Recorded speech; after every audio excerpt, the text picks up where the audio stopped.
What is up, guys? Welcome back to my channel. First of all, I wanted to say that I'm shooting on Canon R5. It is in 4K mode, not HQ. The reason this is 4K not HQ is not just because the camera may overheat, but there are a couple other reasons that I wanted to actually bring it up in this video, which kind of makes this camera... So we all heard that this camera overheat, and this issue been brought up so many times, so many people tested it out and all these crazy things happen, and we already know the whole drama. And Canon released the firmware update, which kind of helps, but it still does overheat. Yes, it does. I've shot a couple things throughout, last 2 weeks since I had it. I shot a commercial over hair vitamin solution, and I also shot a commercial for Tesla. It's more of a personal project. And let me say that we used the camera 2 days straight when we were shooting the Tesla video, and the camera did not overheat. Period. It did not even show the timer that it's about to overheat. So we were shooting in different modes. We were shooting 4K, 4K HQ, non-HQ, and 4K slow motion. I did not shoot 8K because that's just crazy, and I did not shoot 1080. And we had some rolling car shots, and we had some interior shots, we had some outside shots, we had slow motion shots, and maybe because this video was stretched out throughout the day, and we took breaks and we went from location to location. And also, well, essentially me holding the camera off of the truck, back of the truck, and hanging it off. My shoulders still hurt, but it is what it is. Anything to get the best shot. Maybe that's why the camera was getting a little air and it did not overheat. Let's just say. But when I was shooting the hair vitamin solution, yeah. It probably took us an hour and I made the camera overheat. I only shot in 4K 120 and they gave me a timer right before the end of the shoot. So I was getting like another 5 minutes of shooting when it already started blinking that the camera is about to overheat. That's a bummer, yeah, and that's a real issue. But let me tell you an issue that bothers me more than this. Because let's be honest, this camera is incredible. As far as the photo side, everybody knows this is like the best camera ever. As far as video features, it's a second video camera, and first of all, it's a photo camera. So yes, it's a great photo camera with great video features, but first and foremost, it's a photo camera. So don't expect this to be a video cinema camera. But to me, the real issue on this camera is the file sizes and codecs. Oh my god, like I can't stress enough. I get home, I'm super excited to dump all the footage and watch everything what I shot. First of all, the sizes are crazy. The card that you have to buy, about a 325 gig, which actually a really good card, the writing speeds are perfect. I linked it down in the description so you guys could check it out for yourself.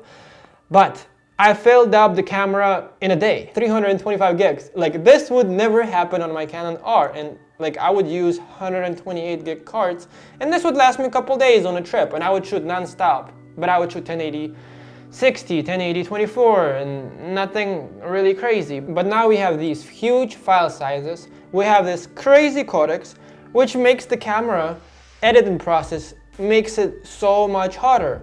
So first of all, my Lightroom was out of date, and I had to update it. Now it finally reads RAW files. The RAW file, just so you guys know, a 45 megapixel photo straight out of the camera is about 50 megabytes on average. That is a lot. The video files, I'm just gonna go through some files. I just dumped a couple of files here so you guys can see for yourself.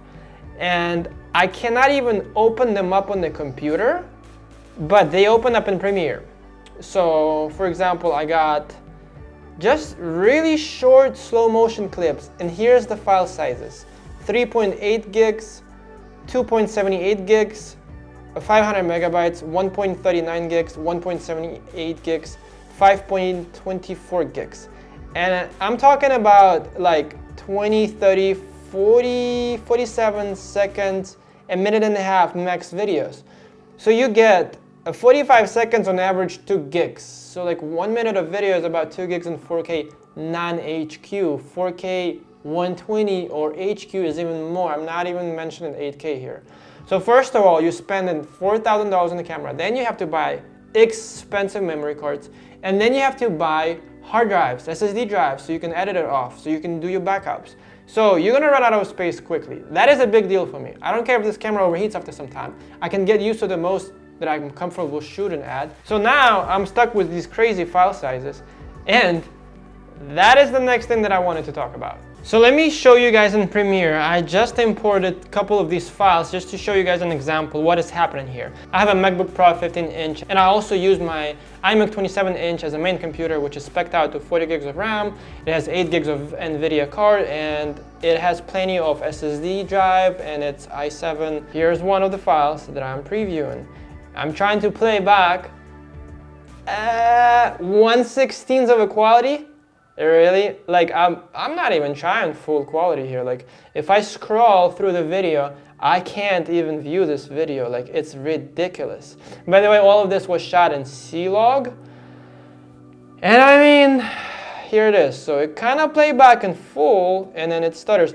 I am not even dropping it into a light timeline, and it's just being as bad as it is. So the real fix is, and that is another story, but that is just how I'm going to deal with it right now. I am going to create proxies. So proxies are basically these smaller file sizes that the computer will create that are easier to preview on editing software. You can create these files and you can edit easy in Premiere, playback and everything, but when you export, you will link to your original big files, high quality 4K footage. The only drawback of this, it takes a long time to create these files, so you would have to kind of plan this and schedule. So to create proxies is super easy. You just go to Premiere, you highlight the videos you want to create proxies from, and I'm just going to show you guys for example here. So I'm going to grab this file, I'm going to right click, and then I'm going to create proxy, create proxy, boom. It will you can just use this as standard, leave it as a default, click OK, and then it will open a new software, Adobe Media Encoder, as you can tell here, and it will compress the files. Alright, so we are now inside of the Media Encoder, and you can see here how it's encoding and converting the footage, and it takes sweet time. So you should plan this. What I'm going to be doing, I'm just going to be leaving this overnight so I can prepare the project to edit tomorrow. And that is going to be my editing process from now on. So here we go, the proxies are completed for just one video. It took about good 2 minutes. So now when you go back to a media browser, there is a folder that's called proxies, and here's this file, and now hopefully we can play back this with no problem. So here we go, here's the video, you can play back, easy peasy, here's full resolution, just like that, like no issue, no stuttering, you're good to go, like nothing happened. This is actually better than editing any other videos because they're pretty compressed and the quality is good enough for you to edit. So this makes it very easy. Now what you're going to do is, let's say if I'll go ahead and drop it into the timeline, you want to make sure here where there are these little tools, you'll add the little proxy toggle, which looks like this. So you want to make sure this is here, and now when you edit, this means we are editing now the file that is a proxy, and when we export, we got to make sure to click toggle proxy. It's going to highlight in blue, and this will actually play back the original file, and that is the file that you want to export. And then when you toggle back, you still edit in the proxy. So it's pretty simple and intuitive. I really like this.